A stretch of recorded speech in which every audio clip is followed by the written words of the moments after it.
গাড়ি ও জাদুঘরের শহর কাতার, রাজধানীর নাম দোহা। বিশ্বের অন্যতম আলোচিত এই শহর বিলাসিতার জন্য বিখ্যাত। সারা পৃথিবীতে শহরটি নানা কারণে পরিচিত। বিশেষ করে কাতার বিশ্বকাপ আয়োজক হওয়ার কারণে দোহাকে নিয়ে মানুষের আগ্রহের শেষ নেই।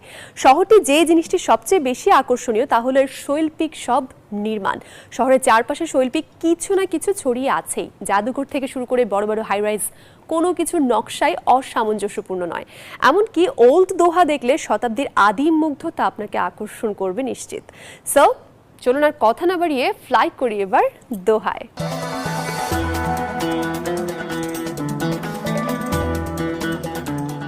কাতার শহরটির যে জিনিসটি সবচেয়ে বেশি আকর্ষণ করে তা হচ্ছে শৈল্পিক নির্মাণ।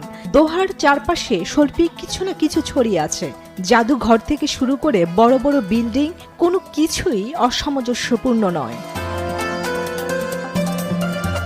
এয়ারপোর্ট থেকে হোটেলে যেতে সবখানে ইসলামী শিল্পের সৌন্দর্য প্রকাশ পায়। শহরের অনেক